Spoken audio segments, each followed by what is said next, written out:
ஹஜ்ஜு பயணத்திற்கு சென்றால் மரத்தடியில் தூங்குவார், அங்கே ஹஜ்ஜு பயணத்தை முடித்துக்கொள்வார். நிழலே எனக்கு போதுமானது என்று சொன்னார். அவர் மட்டுமல்ல, அதிகாரிகள் கூட எளிமையாக இருக்க வேண்டும் என்பதை அவர் கவனம் செலுத்தியதை பார்க்கிறோம். அதைத்தான் காந்தியடிகள் சொன்னதை பார்க்கிறோம். தொலைவில் உள்ள நாடுகளில் ஆட்சி புரியும் தமது தளபதிகள் முரட்டு துணியையும் பருமனான மாவையும் பயன்படுத்துவதை தவிர வேறு எதனையும் உமரால் பொறுத்து கொள்ள முடியாது. ஆக முரட்டு துணி தான் போடணும், சலிக்கப்படாத கோதுமையில் தான் ரொட்டிகள் செய்யப்பட வேண்டும் என்பதில் அதிகாரிகளும் அப்படித்தான் இருக்கும் என்பதில் அவர் கவனமாக இருந்ததை நம்மால் பார்க்க முடிகிறது.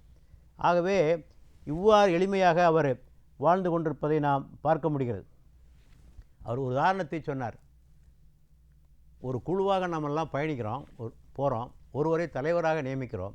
அவரிடத்தில் நம்முடைய பணத்தை எல்லாம் கொடுத்து எங்களுடைய தேவைகளை கவனித்துக் கொள்ளுங்கள் என்று சொல்லுகின்ற போது அந்த குழு தலைவர் தன்னுடைய தேவைக்காக அதிகமான பணத்தை எடுத்துக்கொண்டால் நீங்கள் எப்படி எடுத்துக்கொள்வீர்கள்? அதை போன்று தான் நான் உங்களுடைய குழுவுக்கு நான் தலைவனாக இருக்கிறேன். நான் அதிகமாக பணத்தை எடுத்துக்கொள்வது எந்த வகையில் சரியாக இருக்கும் என்று சொல்லி மற்றவருடைய தனது தேவைகளை அவர் குறைத்து கொண்ட நிகழ்ச்சிகளைத்தான் நம்மால் பார்க்க முடிகிறது. ஆகவே எளிமையாக வாழ்கின்ற ஒரு நிலையை அவர் கடைப்பிடித்ததை நாம் பார்க்கிறோம். ஆட்சியாளர்களைப் போல எப்போதும் ஒளிவட்டம் வீசிக்கொண்டே இருக்க வேண்டும், தங்களுக்கு புடைசூட ஆட்கள் வர வேண்டும் என்பதெல்லாம் அவர்கள் ஒருபோதும் எதிர்பார்த்ததில்லை.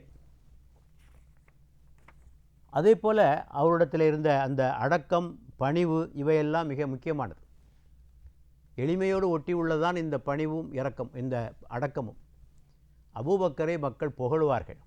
அப்போது அவர் சொல்வார், இறைவா, என்னை இவர்கள் புகழ்கிறார்கள், உண்மையிலேயே இந்த பண்புகள் என்னிடத்தில் இருக்கிறதா என்று எனக்கு தெரியாது. என்னை பற்றி என்னை விட நீயே நன்கறிவாய், என்னை பற்றி என்னை விட நீயே நன்கறிவாய். இவர்கள் புகழ்கிறார்கள் என்பதற்காக நீ என்னை குற்றம் பிடித்து விடாது, என்னை குற்றம் பிடித்து விடாது என்று இறைவனிடத்திலே அவர் மன்னிப்பு கேட்கின்ற துறை நடந்து கொள்வார். ஆக புகழப்படுகின்ற போது சங்கடப்படுதல், இதுதான் மனுஷனுடைய இயற்கையான பண்பாக இருக்கணும். புகழப்படுகின்ற போது புலகாங்கிதம் அடைந்து பெருமை மிக்கவளாக இருப்பதல்ல. இப்படிலாம் புகழ்கிறாங்களே, இந்த தகுதியெல்லாம் நமக்கு இருக்கா, இல்லாதெல்லாம் புகழ்கிறாங்களே என்ற ஒரு சங்கடம்தான் நல்லவர்களுக்கு வருமே தவிர அதை கண்டு பெருமை அடையக்கூடிய ஒரு சூழ்நிலை நிச்சயமாக அவர்களுக்கு வராது என்பதை நாம் புரிந்து கொள்ள வேண்டும். உமர் இப்னு கத்தாப் அவர்களும் பணிவை தான் உள்ளவர். ஜெருசலம் வெற்றி கொள்ளப்படுகிறது.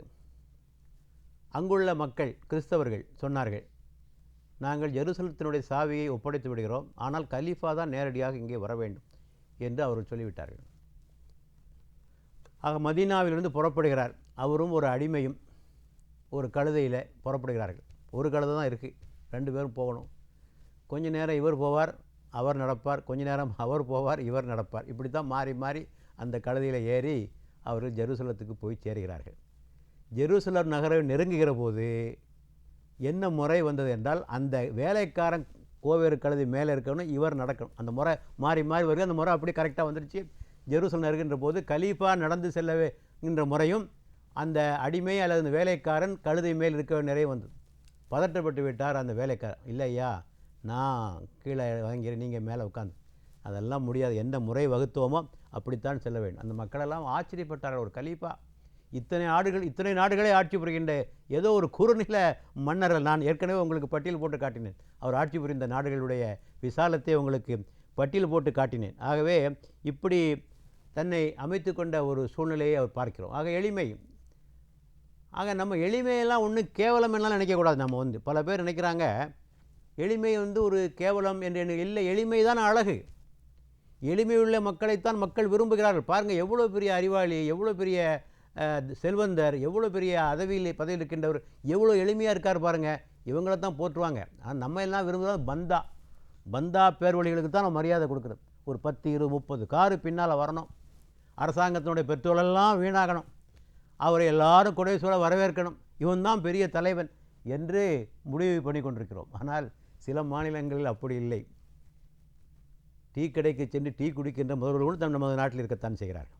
வேட்டியை மடித்துக்கொண்டு தெருவில் நடக்கின்ற முதல்வர்களும், அரசாங்க பஸ்ஸில் பயணிக்கின்ற முதல்வர்களும் நம்ம நாட்டில், அப்படிப்பட்ட நல்லவர்கள் இந்த நாட்டில் இருக்கத்தான் செய்கிறார்கள். ஆக அந்த முன்மாதிரியை நாம் எடுத்துக்கொள்ள வேண்டும். ஆக எளிமையாக எப்போதும் நாம் இருக்க வேண்டும். அவருக்கு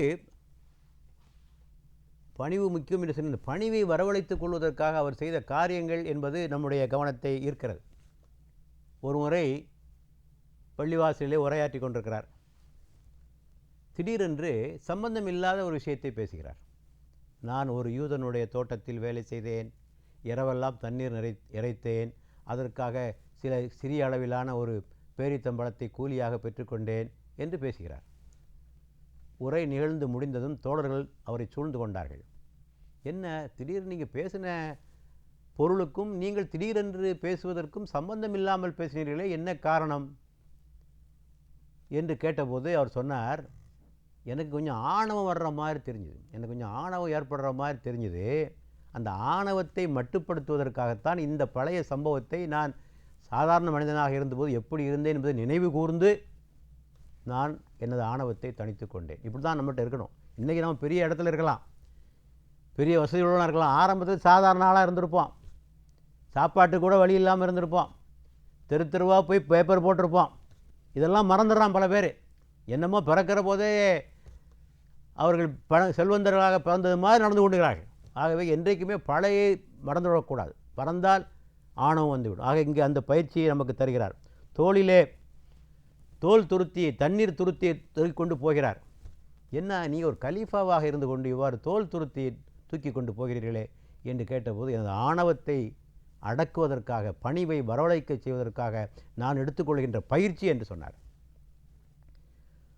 அரசாங்க ஒட்டகங்களை கழுவி விடுவார், அரசு ஒட்டகங்களை கழுவி விடுவார்.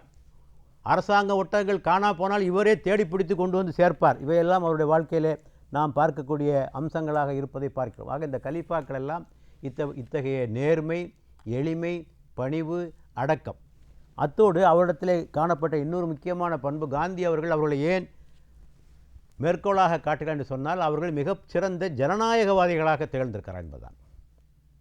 ஜனநாயகத்தினுடைய முக்கியமான அம்சம் என்ன? ஆலோசனை கேட்பது.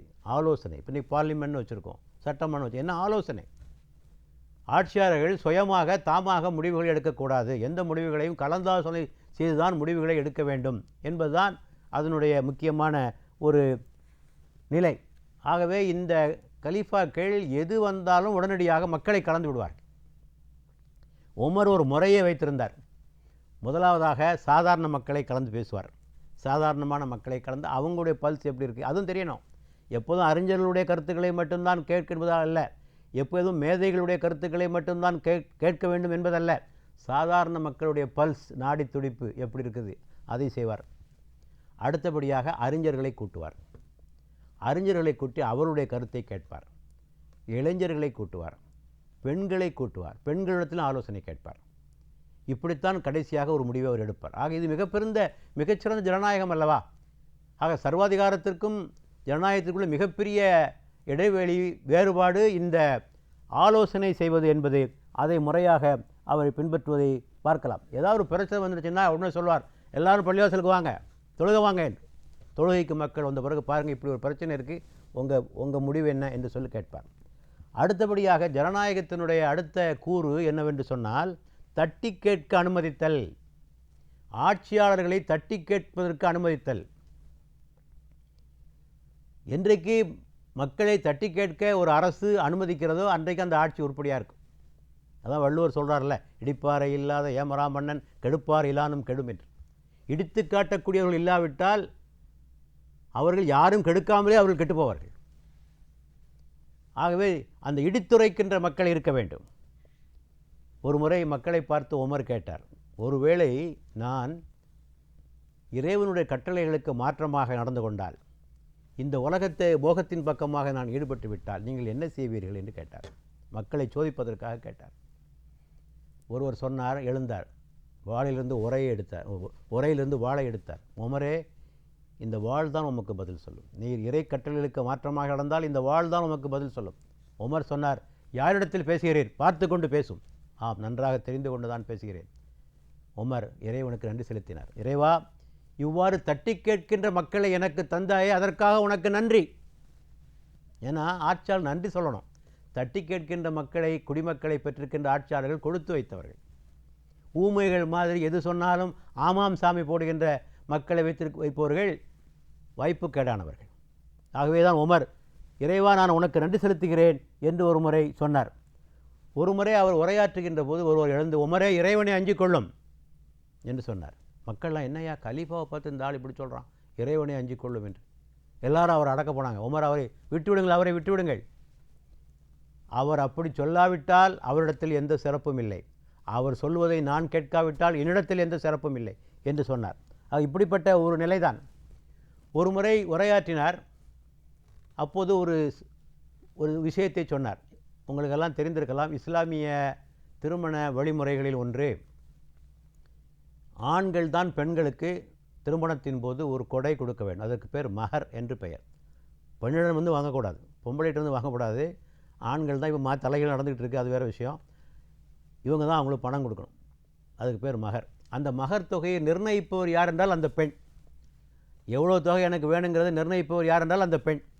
அந்த பெண் எவ்வளோ கேட்டாலும் இவங்க கொடுத்தாகணும், அதுக்கு சம்மதம்னா முடிக்கணும், அவ்வளோதான். ஆனால் என்ன ஆயிற்று என்றால், உமர் காலத்தில் இந்த பெண்கள் அந்த மகர் தொகையை உயர்த்தி கொண்டே போனார்கள். என்ன ஆயிற்று என்றால், ஆண்களால் மனம் முடிக்க முடியவில்லை. இப்போ எப்படி நம்ம நாட்டு வரதட்சணை அதிகமாகிவிட்டதனால் பெண்களால் மனம் முடிக்க முடியவில்லை, அதுபோல் பெண்கள் மகர் தொகையை உயர்த்திவிட்ட காரணத்தினால் ஆண்களால் மனம் முடிக்க முடியாத ஒரு சூழ்நிலை ஏற்பட்ட போது உமர் ஒரு கட்டுப்பாட்டை கொண்டு வந்தார். இவ்வளோதான் கேட்கணும், இதுக்கு மேலே கேட்கக்கூடாது என்று ஒரு முடிவை கொண்டு வந்தார். அப்போது அங்கே ஒரு கிழவி அந்த கூட்டத்தில் எழுந்த, உமரே, நீர் யார் இதை முடிவு செய்வதற்கு? இறைவன் சொல்லியிருக்கிறான். இதனை முடிவு செய்வர்கள் பெண்கள் என்று இறைவன் சொல்லியிருக்கிறான்.